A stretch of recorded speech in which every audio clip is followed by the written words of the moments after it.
لہم فیہا فاکہۃ ولہم ما یدعون سلام قولا من رب الرحیم، ان کے لیے ہر طرح کے پھل ہوں گے. فاکہۃ، اور فاکہۃ کی نکرہ جو یہاں استعمال ہوئی ہے نا، اس کا ایک ترجمہ یہ بھی ہو سکتا ہے ان کے لیے کوئی پھل ہوگا. اب کوئی پھل سے مراد سوال پیدا ہوتا ہے کون سا پھل، اور یہ جان بوجھ کے اللہ تعالیٰ نے کیا ابھی نہیں بتا رہا، اب نہیں بتانا تمہیں، اب انتظار کرو، سوچتے رہو کون سا پھل، لیکن ایسا پھل جس سے تمہیں مسکراہٹ ضرور آئے گی. لہم فیہا فاکہۃ ولہم ما یدعون، اور پھر ان کے لیے کیا ہوگا، اور خاص ان کے لیے جو وہ مانگیں گے، جس چیز کا مطالبہ کریں گے، جس چیز کا آرڈر دیں گے وہ ان کے لیے آ جائے گی. مجھے بڑی خوشی ہوئی تھی جب میں یاد کر رہا تھا، حفظ کر رہا تھا کچھ حصہ قرآن کا، وَلَحْمِ طَيْرٍ مِّمَّا يَشْتَهُونَ، اور خاص کر کھانے میں اللہ تعالیٰ پھلوں کا بہت ذکر کرتے ہیں. مجھے پھلوں کا اتنا شوق نہیں ہے، اب بار بار قرآن میں پھلوں کا ذکر ہو رہا ہے. کھجوریں تو ہیں لیکن کھجوریں مجھے تو اچھی تو لگتی ہیں، اتنی بھی اچھی نہیں لگتی. اسٹرابیریز تو ہیں نہیں قرآن میں، تو مجھے کچھ موٹیویشن چاہیے.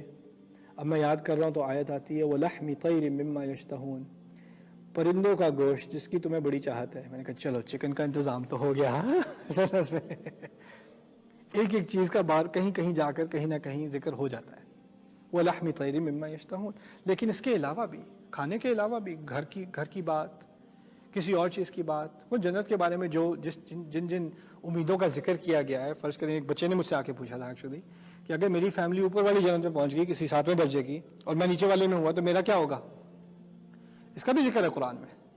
اور بات کیا کی گئی ہے کہ اللہ تعالیٰ اپنی رحمت سے جو لوگ نچلے درجے کی جنت میں ہوں گے نا، اگر آپ کے کوئی رشتہ دار اوپر ہے، آپ سب کو پرماننٹلی اپ گریڈ کر دیا جائے گا. ان کو نیچے نہیں لایا جائے گا، آپ سب کو اوپر لے جایا جائے گا. یہ اللہ تعالیٰ کی رحمت ہے. اس بات کو اچھی طرح سمجھ لیں، یہ جنت کے اندر ہی ہوتا ہے. یہ نہیں ہوتا کہ کوئی جنت میں ہے، کوئی رشتہ دار جہنم میں ہے تو اس کو اپ گریڈ کر دیں، وہاں سے اپ گریڈ نہیں ہونی. یہ جنت کے اندر ہی اپ گریڈ کا معاملہ چل رہا ہے. سمجھ رہے ہیں؟ تو یہ ہے لَهُمْ فِيهَا فَاكِهَةٌ وَلَهُمْ مَا يَدَّعُونَ. پھر اب تم کیا مانگ لو گے اس کے بعد کہ سب سے زیادہ عظیم خوشی کیا ہوگی اس دن؟ سلام قولا من رب الرحیم. سلام ایک ایسا لفظ، اور قولا جو نصب یہاں پر آیا نا، اس کو عربی میں کہا جاتا ہے للتعجب، النصب علی التعجب، یعنی ایسا عظیم لفظ. قولا تو ہم پڑھتے ہیں ایک قول، لیکن اس کا منصوب ہونا یہاں خاص ہے، علی الاہتمام، النصب علی الاہتمام. تو قولا من رب الرحیم، ایسا قول، سلام ایسا قول جو ایک بہت رحمت محبت کرنے والے رب کی طرف سے آ رہا ہوگا. آپ کو اللہ تعالیٰ خود سلام کہیں گے. سلام قولا من رب الرحیم.